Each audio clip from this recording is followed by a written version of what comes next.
Good evening. I'm Lisa DeSisto, publisher of the Portland Press Herald and the Maine Sunday Telegram. 5 seconds ago, I was yelling at my family to keep it down. So they didn't hear me. I hope tonight, though, we found you safe, healthy, and warm for tonight's event, 2020 Insight. A special welcome to all of our subscribers. Actually, you're all subscribers because it's a subscriber exclusive. It's your support and your subscription that fuels our journalism. Thank you. We couldn't do it without you. It's been so fun to bring these online conversations to you with our journalists, and tonight is no exception. Editorial page editor and columnist Greg Kesich will moderate tonight's discussion with Press Herald columnist Bill Nemitz and our Maine Sunday Telegram columnists Victoria Hugo-Vidal, the Maine millennial who again will be testing the broadband capacity in rural Maine, and Jim Fossel, who has upped his technology game and has video tonight. So fingers crossed it all works out. So it's going to be spirited, fun, and insightful, and we're glad that you're with us tonight. And with that, I'll turn it over to Greg.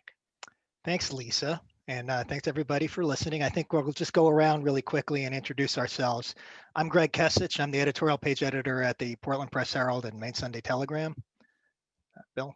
I'm Bill Nemitz. I'm a columnist and member of the editorial board for the Press Herald and the Telegram. Victoria? I'm Victoria Hugo-Vidal, but you might know me as the Maine Millennial, and I am the Sunday columnist, and I'm from Buxton. I'm Jim Fossel. I'm the Sunday columnist, and I live in Gardner. Okay. So last time we talked was right after the first senatorial debate, and a lot's happened since then. But I was wondering if we could go back, start out a little bit further back. I think it would be interesting if we just all remembered where we were 4 years ago. Going into election night 2016, what were your expectations going in, and what was your reaction as things unfolded the way they did? I think that that election has really set the stage for this one in a way that's very important. So how about you, Victoria? You've written about this recently, actually in your upcoming column. Tell me about election night 2016. Election night 2016, I remember my mom made this bubbly pink drink called a Kir Royale, which is delicious, but I can never have it again. I mean, in part because I'm sober, but also because it was just one of those horrible memories that sort of stick with you and link themselves to a food or drink item. We started out the night, me and my mom and my sister and our neighbor Roxanne were having a watch party, and we were excited because we thought we were gonna get the first woman president of the United States. And needless to say, that did not go as expected. At about 10 p.m., I switched from the Kir Royale to the vodka. I got very drunk. I cried a lot, probably in part because I was very drunk. Yeah, the next day was not good either. Yeah. How about you, Jim? What were your expectations going in? And I thought it was going to be a very close election. I wasn't particularly surprised that Trump managed to win, just by the way in which he did and by the way in which he won particular states, especially Pennsylvania, where I have some ties and some experience as I went to college down there. He won counties that we had never targeted before and never considered competitive, and that powered him to the win, not the suburban areas that we targeted in the past. Mm-hmm. And that happened here in Maine too, in the 2nd district. Yeah. Bill? I was at a wake, believe it or not. I had actually been invited to an election watching party that Tuesday night, and had planned on going, but my uncle died, and over that weekend, so I had to get down to Massachusetts to attend his wake, which I did, and then I thought, well, at least I can listen to the returns on the way home. And I remember heading north and crossing over into New Hampshire and saying, this isn't going the way I thought it was going to. And then crossing over into Maine and saying, oh my goodness, this really isn't going. And by the time I pulled into my driveway back home, the Midwestern states had started falling. And all of a sudden it was becoming painfully apparent that this was the expectations I had, certainly, which I share with Victoria, wasn't going to happen. So yeah, so the only thing I feel good about from all that is that I didn't have to go to the party. Yeah, yeah. Because I mean, driving it was, in a way, it was kind of I felt like it was kind of appropriate for it to be a very solitary experience. I basically listened to the whole thing driving up I-95, and of course, reflecting on my uncle and all that. So yeah, it was a very strange night. And like Victoria, it went right into the next day, and I was shell-shocked. I was stunned. I really was. I think a lot of people were. I like what Bill's saying about the party. It's like, sometimes when you're a reporter, you cover these things. They all call them victory parties, but sometimes they're going to lose. Yeah, everybody knows they're going to lose. But the worst one to cover is the one where they think they're going to win, and they don't. They do the other thing. Yeah, I guess, like everybody else, I assumed Clinton was going to win, and I think when I say everybody else, I think literally everybody else. I mean, well, almost literally everybody else. I think the Trumps themselves were not expecting to win. Mm-hmm. But then the next hours, I had to try to understand, what it was. Why did it go this way, and how did it go this way? And it's kind of the question that I've been asking, and that people have been asking for 4 years now. So. Mm-hmm. Going into that, so how does that temper your expectations going into this week's election, Bill? Well, I'm still, you don't want to repeat the same mistake twice, but right. I feel going into this election that the fear is the same. A lot of people, and I've felt anxiety about it too. Do we really know what's happening? Are the polls correct? But two things are different. Number one, the polls are at this stage different. And number two, the circumstances surrounding this election could not be more different. The big deal in the last election was our first female president, and this time around, it's take your pick. There's the pandemic, there's the racial unrest. I could go on, and the economic fallout from the pandemic, and all of these things are bearing directly on the election, and up until today seem to continue to be bearing on Joe Biden in a positive way and Donald Trump in a negative way. So, call me foolish, but I'm going in again thinking that the Democrat's going to win here. How about you, Victoria? I mean, how are you feeling going into this? I want to say hopeful, but hope is a happy emotion, and I'm worried if I feel happy, then I'll jinx it. We are in a very different place than we were 40 years ago. Donald Trump was kind of an unknown factor as a politician. Like, we didn't know how he was going to run the government. We've had 4 years of seeing how he runs or does not run, I guess, to be more specific, the government. But even if Joe Biden wins in a landslide on election night, I think it's going to be, we'll still have the pandemic. There will still be issues of racial violence in the country. There will still be wildfires to deal with. There will probably be a lot of angry Trump supporters doing malicious stuff in the streets. I worry about that. So whatever happens, even if best result blue wave on Tuesday night, we will still have a lot of work to put the country back together again and to get it going in a forward direction.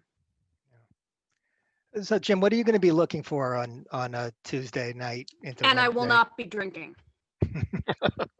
Very good. Well, I think I'll be looking in terms of the presidential race. Well, in general, in Maine, particularly in Maine, but also the presidential, nationally. In terms of the presidential race, I'll be looking at the Midwest and the states that he won last time that powered into the victories before, and see how good the margins are there throughout the day for him, both in the exit polls and in the early returns. As the last time, wouldn't surprise me at all. It ended up being a very close race again, despite the polls. I think probably that's not going to happen, but I think a lot of people didn't think it was going to happen last time, including possibly the candidate himself. And it wouldn't surprise me if it happened again. I think the polls went wrong before. They might be right this time. It might go exactly as we expect, or they could be completely wrong. And I think the former is unlikely, or the latter is unlikely. But it is 2020, and this has been a strange year. So it has been a strange year. I certainly wouldn't discount anything. I'll stick with you, Jim, on this one.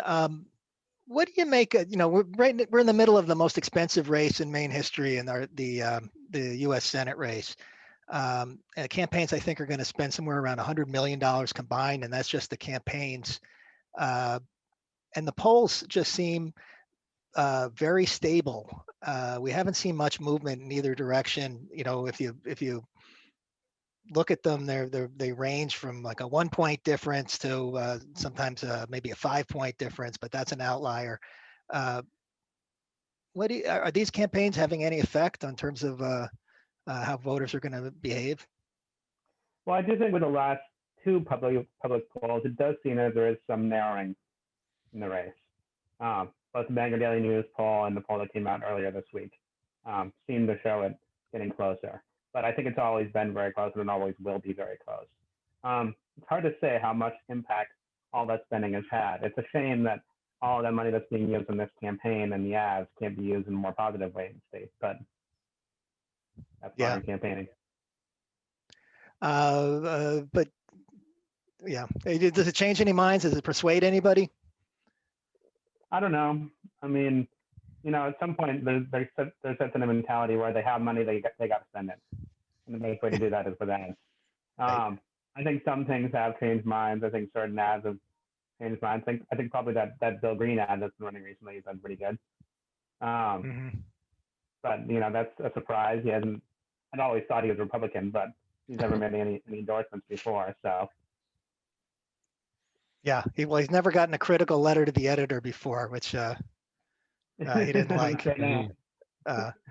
What about you, Victoria? What do you see any? How are you experiencing these campaigns? I just want the ads to stop. That's the thing I am most excited for after election day is no more ads. They're on the radio, they're on my internet. I get like 3 flyers a day in our mailbox because my mom is a suburban white woman, which is a very important demographic. I would just really like a break from it. I think at this point, no one's changing their minds. It's all about turnout right now. And Maine already has an insanely high turnout. And the fact that we have so much money being spent, I mean, it used to, $100 million? They could mail $100 to every Mainer and still have some money left. So I think we may need to rethink our stance on political bribery. Like, we're all sick of radio ads. Why can't the candidates just mail us some of their extra money as an economic stimulus? But yeah, I'm ready for it to be over. Yeah. Billy, what do you think? Have you seen anything like this before? No, this is unprecedented, and there is going to be leftover money. There's no question. I mean, they have literally run out of ways to spend it when they and you can tell that by some of the signs that have gone up with the Collins Trump signs that the Democrats put up, and similar things that the Republicans have done. They just have money to burn right now. But going into this election, and I'm glad Jim referred to the latest poll, the BDN poll, which just came out today, and it's neck and neck. The one wrinkle in that, and it's going to bring us back to the 2018 election and in Maine CD2, the congressional election, is the ranked choice factor. And it looks a lot right now like if it breaks the way the poll says it's going to, that the Lisa Savage voters are basically going to put Sarah Gideon in the Senate, because they have on their second choices, they have skewed heavily toward Sarah Gideon, I think 55% of them. And the number of second round votes that Susan Collins would pick up from either well, I don't think she'll pick up many from Lisa Savage, but the ones that she would pick up from Max Lynn are fairly minimal compared to the Savage votes. So bottom line, I don't think we're going to have a clear an official winner of the Senate race on Tuesday night, but my guess is if it keeps going the way it is right now, it's going to break for Gideon on the ranked choice. Yeah. Well, you mentioned the polls there. It's been kind of interesting. They're they come up with a lot of different numbers in terms of the difference between the two candidates. But I would add a caveat. I'm sorry, Jim. Oh, sorry. Can you hear me? Yeah.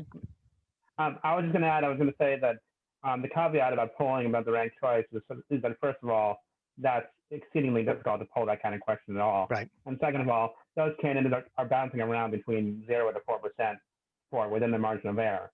Right. So they could have. Yeah, I think what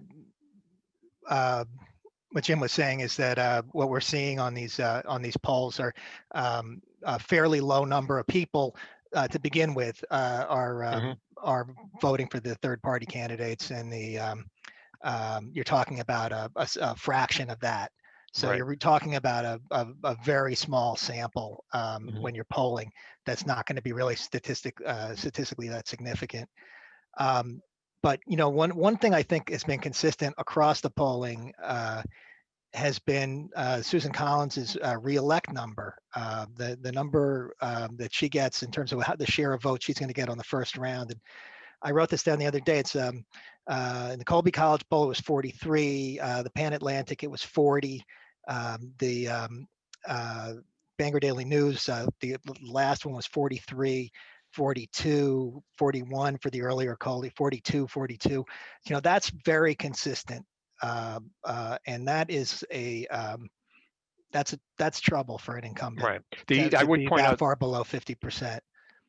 The BDN has her up at 45. So that's the latest. Yeah, that's the right. That's a little. It's a little Project Fair vote. Right. That is a group that promotes ranked choice voting. But anyway, so I think that's sort of the nature of it. Yeah, it's a very, very close race. And in terms of the campaigns, it's weird for me because it is aside from the commercials, I'm really not seeing any campaigns. I know Senator Collins has been driving around in a bus. Speaker Gideon's been doing some events. But it's not like what you're used to seeing, especially like a big high-profile race like this. You'd expect to see like a huge rally at Monument Square, or big gatherings of people. And because of the coronavirus, that just isn't happening. So, or have major figures come into the state and do events like Obama. Yeah. Right. Like I'm thinking of 2014. The gubernatorial race, you had Obama and Clinton come in, Bill Clinton come in the last 2 weeks.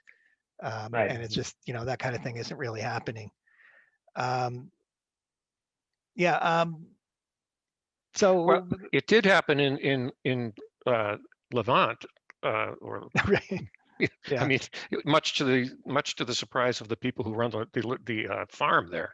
They got about, the Trump campaign estimated it at 3,000 people, and these poor folks thought they were going to have a small photo op on their hands.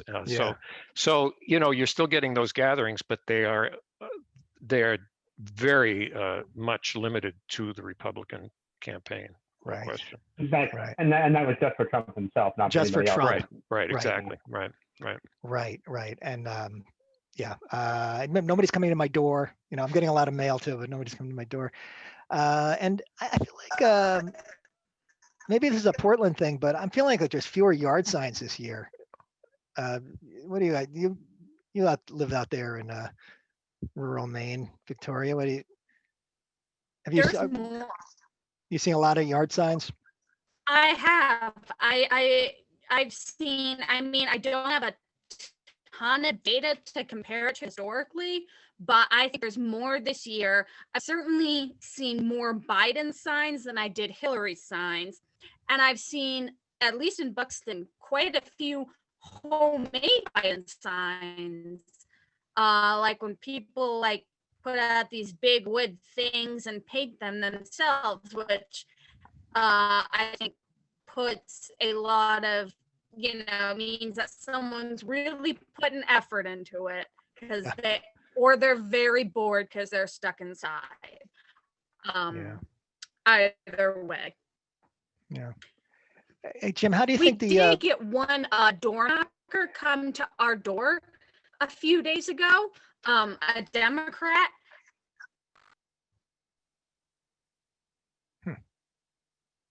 I'm sorry, you froze there for a second. Jim, how do you think all the early voting plays into how the campaigns roll out? Well, actually, I was going to address the sign question first too. Okay, go ahead. Yeah. In Gardner, I've actually seen more signs this year than in previous years. I was going to agree with Victoria on that. And in fact, one of my neighbors has every Democratic sign, including Biden, but they have a Collins sign. And I'm town chair, and they didn't get it from me. They got it on their own. That's purely organic. You didn't go out and plant that yourself? Right. Yeah. Figured it would be lost among all the other ones. Yeah. They didn't even come and knock on my door and ask me for one. I don't know where they got it. I guess they went over to party headquarters. Yeah. But there are also a lot more Collins signs than I saw 6 years ago when Fenner was running against her, and a lot more Trump signs than there were 4 years ago in Gardner. Yeah. Well, I live in the same town as Victoria, so yeah, there's a lot out here. Although I noticed a lot of there are tons on the public ways. I think they tend to drop off in my neighborhood when it comes to people putting stuff out in their yard. There are a few, and there are some that are, over the top one way or the other. But that one little discreet, Biden or Trump or Collins or Gideon sign in the front yard, those seem to have given way to kind of like the mass plantings at the traffic lights and that kind of thing. They're everywhere, and I never get the point of that, because if you pull up, if you're going through an intersection and there are 60 signs, I guess something's going to make an impression, but it's kind of hard to absorb it all. We had a letter years ago from Rodney Quinn. Do you remember him? Oh, sure. Rodney, and Secretary of State. Secretary of State, and he advised candidates for years, and he said, "Why would you put a sign, a perfectly good sign, in a public way where like Hitler or Mussolini could put a sign? The yard signs belong in people's yards." That's right. Because they, that means an endorsement. Well, you're right. I do put more weight on that. If I see a sign that is in someone's yard, there's somebody who is, maybe putting their neck out, however you want to put it, but at least they're engaging. Whereas the ones you see in the street, where did they come from? And why are there 40 of them in a row? Which brings us back to the too much money to spend issue. It's just it's just a lot. Sorry. I always tell candidates to go for yard. It's every year. It's signs are like. People, you could just tell how intense the campaign is by the letters to the editor, how angry people are about their sign getting taken down or stolen. Or, but I think Jim hit on something that I'm going to really be watching is the Biden Collins voter, and I'm going to be looking as the results come in for the separation between Collins and and Trump, because. In the past, she's been able to run way ahead of other candidates on the ticket with her, other Republicans on the ticket with her. And, that I think that'll be a sense of, are people still splitting tickets in Maine, or are they going to, stay home, I guess. but it's I had a question. Like, so last time we talked was right after the debate. Has anybody been watching the debate since then? I've seen them all, but I've hanging watched. in? I've tried.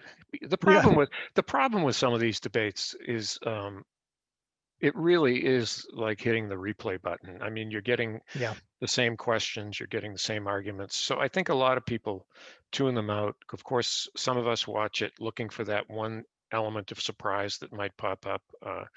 Frankly, the debate was last night. The yeah. debate with Gideon and Collins. The most dramatic thing I saw was the live feed of Lisa Savage being turned away from WMTW, which I watched this morning, and it was fascinating because I mean, this is what I've said about Lisa Savage all along. I think she's a very intelligent, very articulate candidate, and it was a really interesting scene that played out in that parking lot with this poor guy, the engineer for the station has been charged with turning her away, and she's Mhm. got the petitions and she's trying to hand them to him and he won't take them, so they put them on the ground at his feet, and they walk away in a very slow procession. And I'm thinking, boy, I got to say, this is more, this is, in some ways, this is more engaging than watching what is it, the third?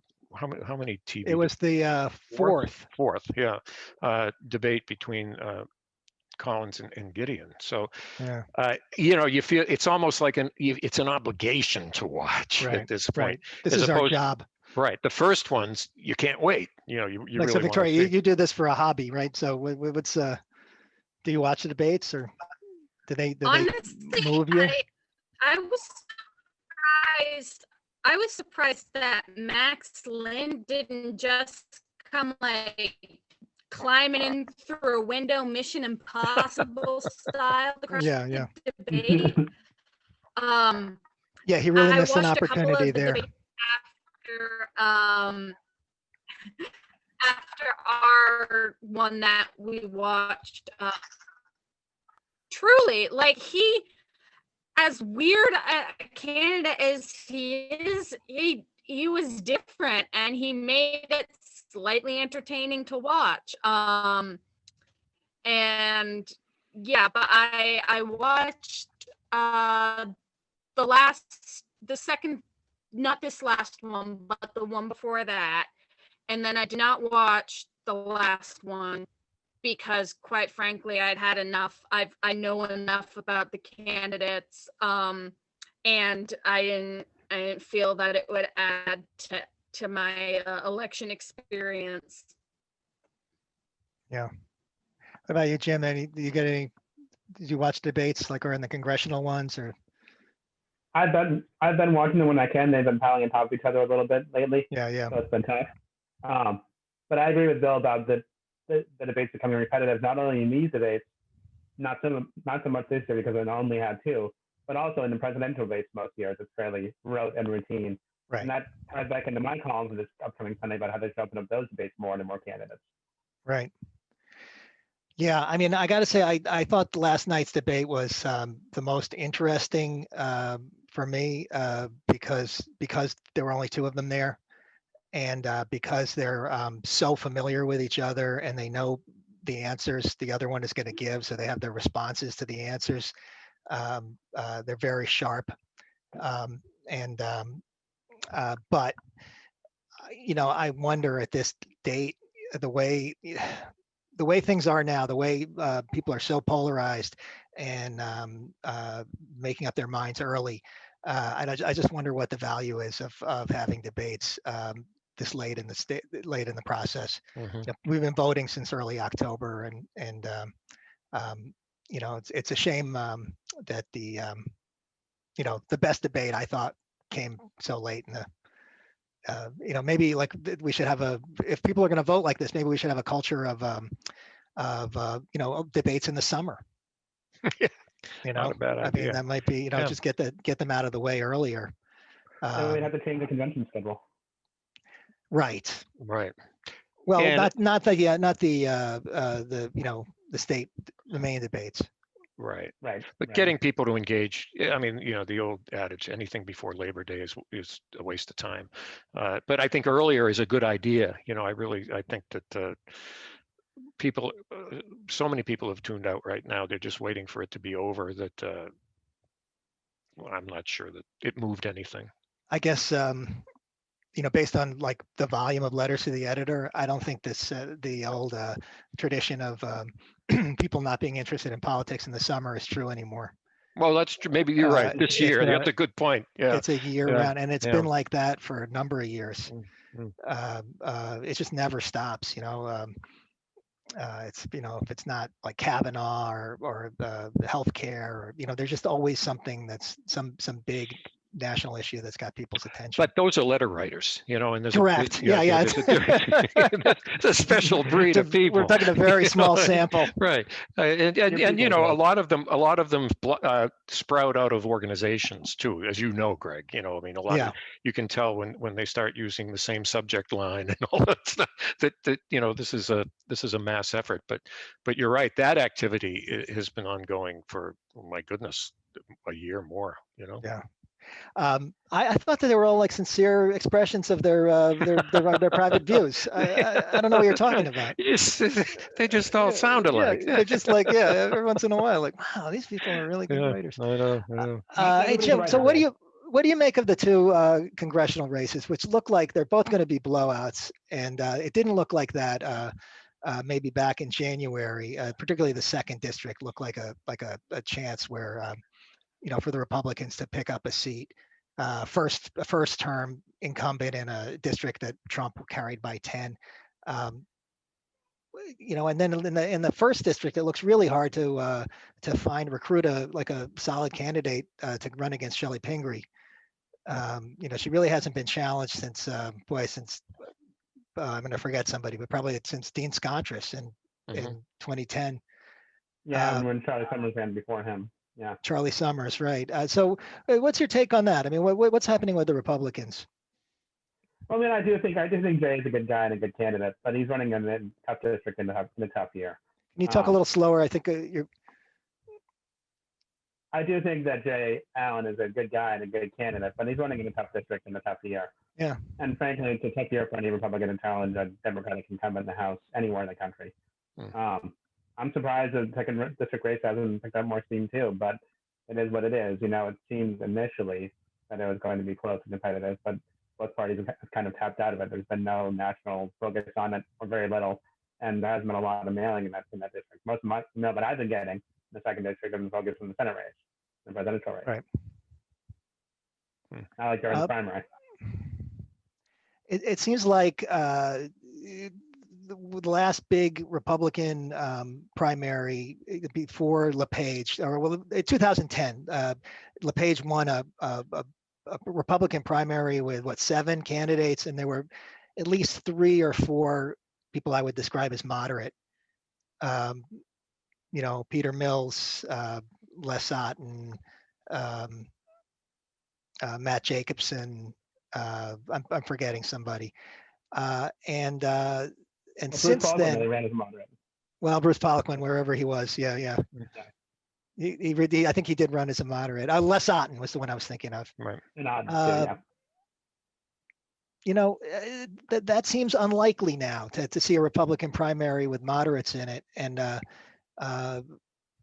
it's really kind of the stamp that Paul LePage put on the party. Do you think that's right? I think it'll be interesting to see what happens next time that there's a wide open primary. I mean, really, Sean Mooney was fairly moderate conservative. He just took on board supporting LePage when he didn't the 4 years before, but that was a big part of how he won the primary. So I'm not sure that that's entirely eroded. It'll be interesting to see what happens depending on what happens next Tuesday in 2 years from now, when Governor Mills is up for re-election and King's seat will be up in 2 years after that. Right. There'll be competitive races in all those primaries, and who knows what kind of candidates it will draw. It's far too early to say. We don't even know what's going to happen on Tuesday yet.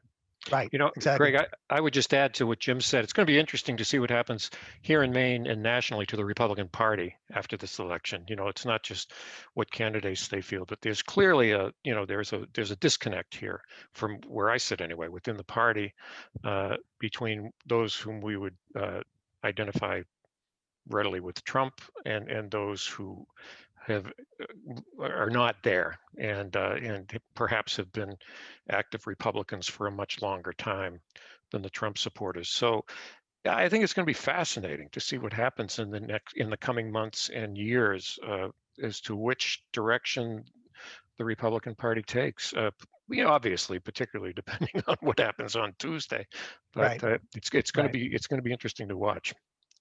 And what is interesting about Tuesday too is that now the polls in other states show that the Democrats could well take the Senate without taking the main seat, which would have quite an impact on things as well. Yes, good point. Right. Yeah. This whole idea that Susan Collins is the pivotal seat. I don't see how people come to that conclusion when you see how many seats are in play right now. Now when Lindsey Graham's in trouble. Right. Exactly. What about you, Victoria? Got any worries about the future of the Republican Party? I hope they get their ass kicked. Maybe they'll become. I see a lot of moderate Republican voters. You don't see moderate Republican politicians anymore, because the party as a whole is just shifted so far to the right. Like in Congress, you have moderate Democrats, you have lefty liberal Democrats.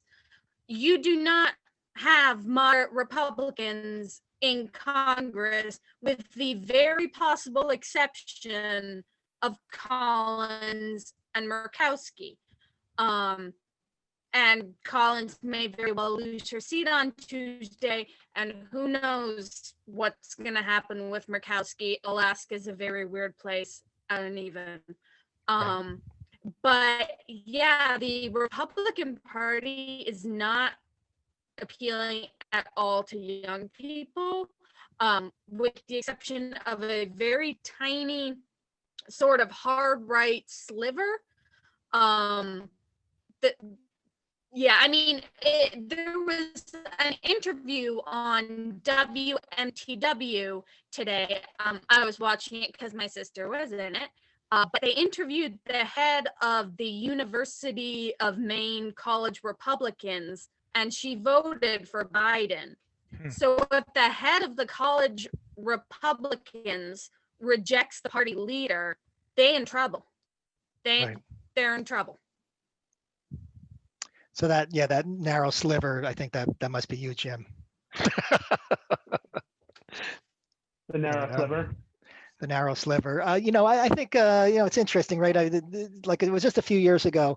It seemed like Democrats hadn't won a statewide race in a long time. Finished third in a couple of elections, and people were, talking about how the Republicans had a, sort of the magic sauce to win statewide, so I guess we'll see what happens. But I think it's fair to say that if Collins wins this week, next week, it'll be in spite of the fact she's a Republican. And if Gideon wins, it'll be because she's a Democrat. Well, and that's the interesting thing about. Sorry. Go ahead. I was going to say, and I've written about this before. That's the interesting thing about Gideon is that traditionally she's the kind of Democrat who you wouldn't recruit to run for a statewide race. Right. They haven't been successful in the past. Traditionally, you would find somebody from central or northern Maine who was more moderate. So it'll be a generational shift if she manages to pull this off. Yeah, I think also just like a reflection of how the population of the state has moved around. Don't you think? Like, I mean, here we are, we're in the last cycle in the 2010 census. So the district lines don't really represent which towns have lost population and which towns have gained. Greater Portland has gained population. You look at, I wrote about this last week, but you look at like the Hillary Clinton map where she got creamed in the second district. and still won by 3 points. And and that's not the way that's not supposed to happen. You're supposed to have a base in the second district because it's so hard to campaign there, and then do well enough in the first district. I think that's been the formula for a lot of politicians from from both parties. And we've seen a couple of races now. Janet Mills was the other one who built up a huge plurality of votes in Greater Portland, and still won despite losing everywhere else. Now, that's an exaggeration, but you know what I mean. She also had Western Maine roots as well. She wasn't from Portland. Right, but I think the only county she won, she won Franklin County, and then she lost most of the rest of the second district. But she did have that base up there in Farmington. Yeah. Yes. Which made a big difference. I mean, at least it gave her some of that credibility that she otherwise would have lacked had she been from Portland. Right. Yeah.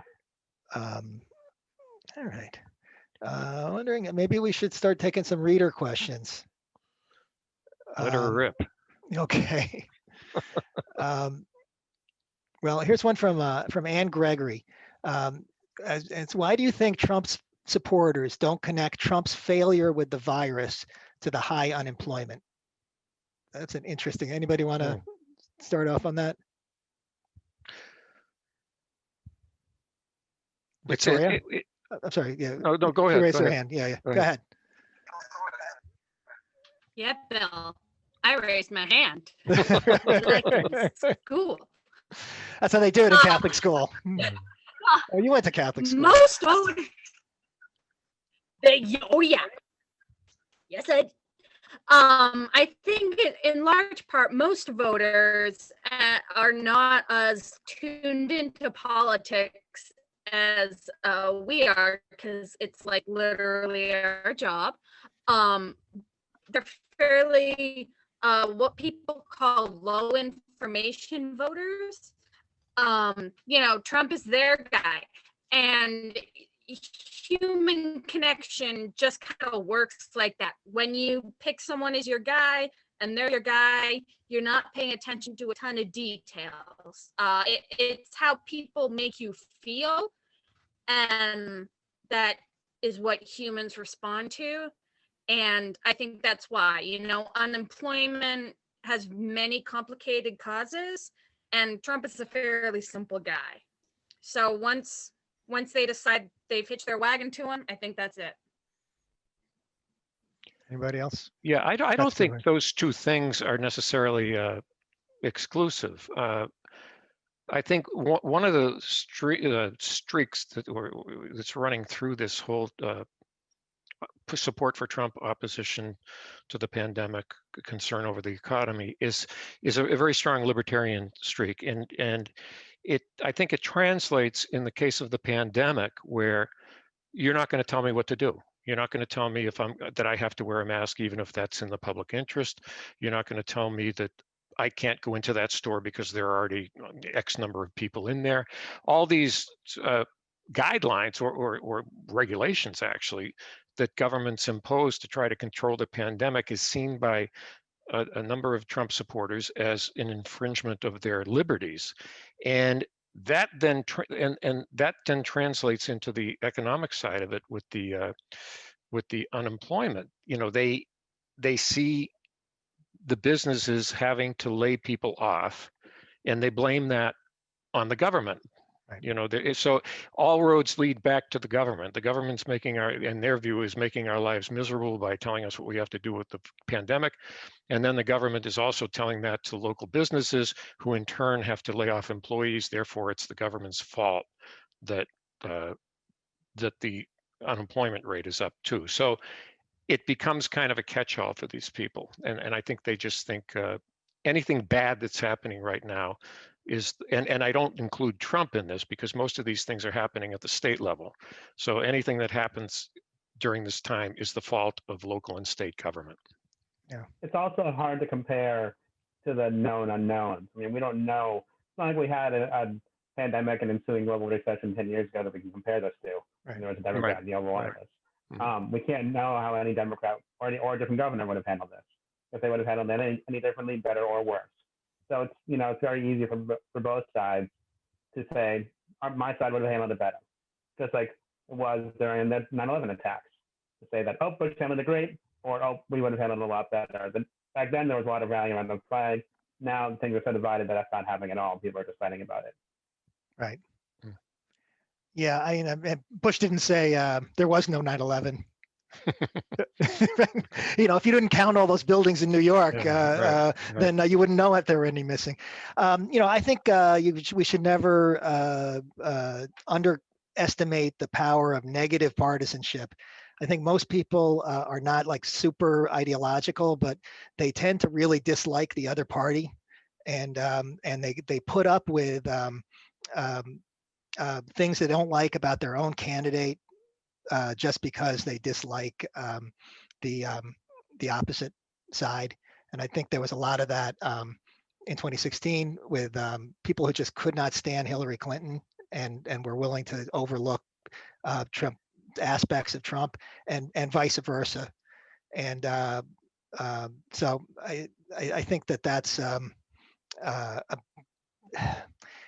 way you'll just sort of forgive your friends for doing things that you won't forgive somebody you don't like.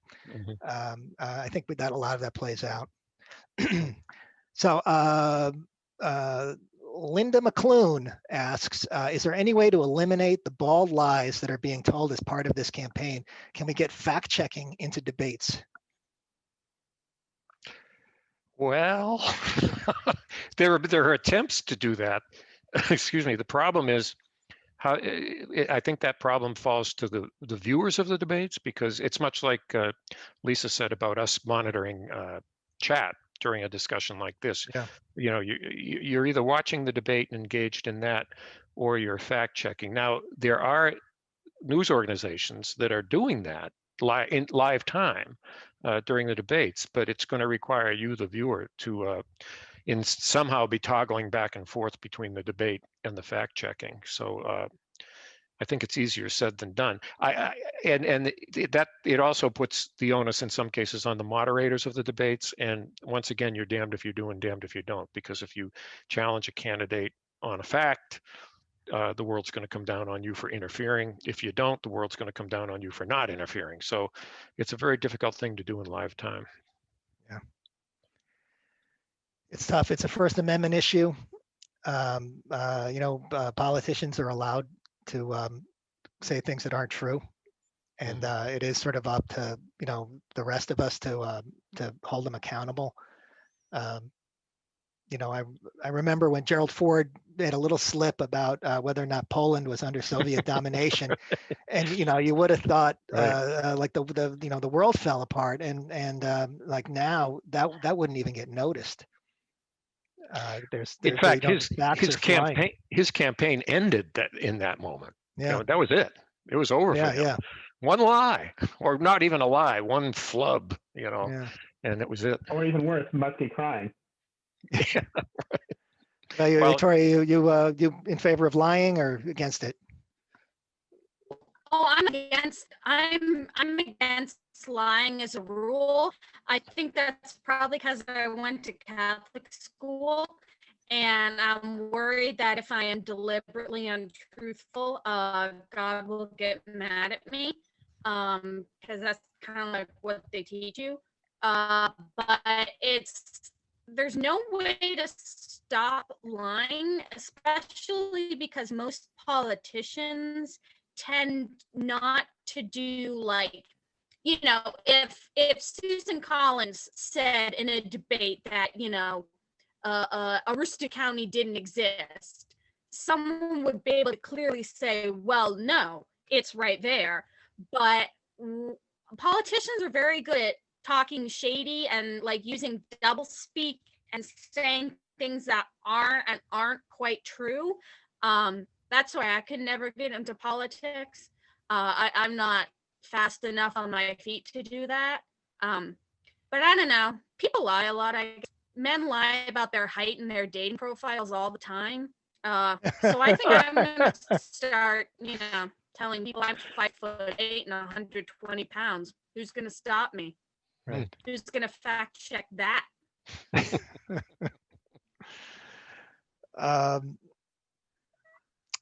Here's a question. Oh, wait, I'm sorry, I've lost it. Oh, Heather Cameron asks, how long do you think we'll have to wait for the results? I assume that she means the presidential race. Does she mean I definitive think results it or? will Go, Victoria.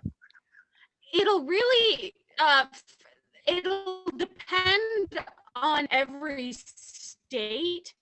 Some states are allowing ballots like absentee ballots to be counted before election day, and some you have to start counting them on election day.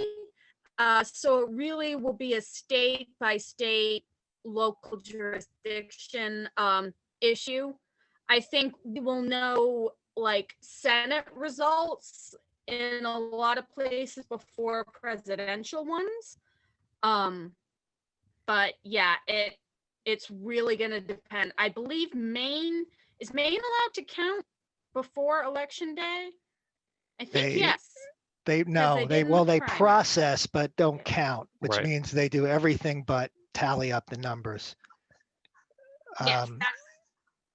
Yeah, I mean, do you have any guesses on this, Jim? Like, If the presidential race is close, it could be weeks yeah, before we know what goes on. But if the polls are right and it's not close, then it could be very well be election night. There's no reason that it couldn't be.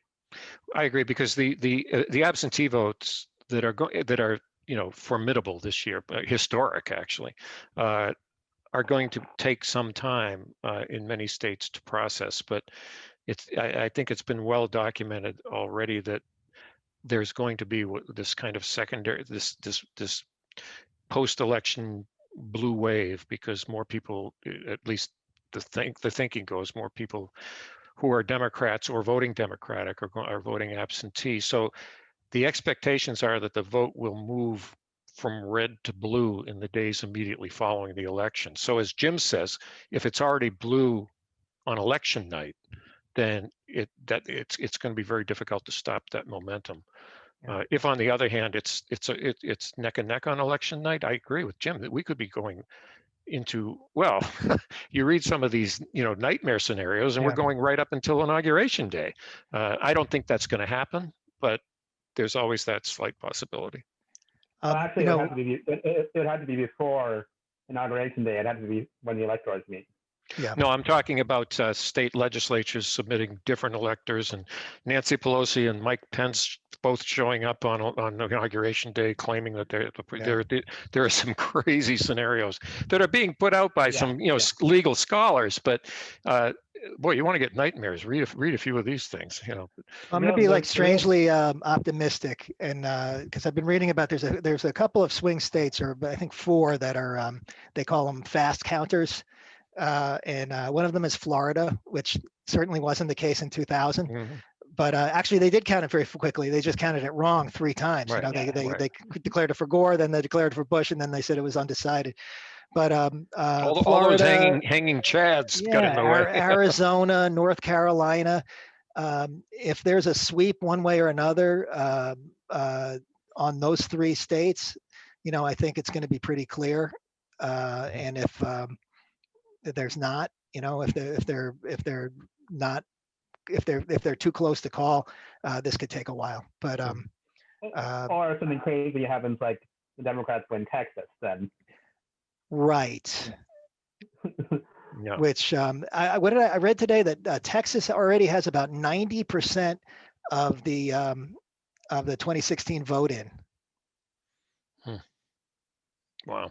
That's which amazing. Is like either nobody's going to show up on election day, or are they going to have like tremendous turnout. One thing I would add to that is I think you're going to see a lot of caution on the part of the media on election night too. They're going to be very skittish about calling anything unless it is irrefutable. So, remember we've had years, where 8:20, and they're, or even 8 o'clock, they call 8 states, all at once as they close. I don't think you're going to see that as much this year. I think there's going to be a lot of caution. Vermont will still be safe, though. which would be a new kind of mistake. You know, if they like leave it hanging, you know, and there's demonstrations in the streets and all kinds of social tension, you know, that could be a different kind of problem. Yeah. Right. Oh, here's, I guess this might be our last one. Do you think, this is from an anonymous attendee. Do you think that the voting experience during a pandemic will change the way we vote in future elections? I do. I voted at home for the first time, and it was great. Yeah, I agree. I think that one of the silver linings to this election has been, in fact, Greg, you and I were discussing this earlier today, is that these things that were seen as real bugaboos, you know, kind of the things that would collapse or undermine our democracy if we do them, things like early voting and things, you know, the various accommodations that are being made right now during the pandemic, it's all working out fine. And, you know, people are actually enjoying it. So I think the answer to that, I would give a resounding yes to that. I think elections are going to change forever. I don't think it's going to change immensely here in Maine because we've always had easy access to early voting. Well, that's here for true. many, Yeah. many years. Yeah. But right. in other states where that's been harder and also where there are much longer lines than there are here. I mean, I can go in and out and vote in 15 minutes in Gardner. But in other states where you have to wait for 3 hours, it's going to have a big impact, and that can be a positive one. Yep. All right. I think we have time for one more.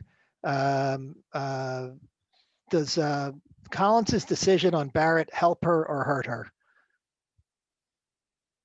That's a good question. Victoria? Nobody seems to be jumping in on this one. I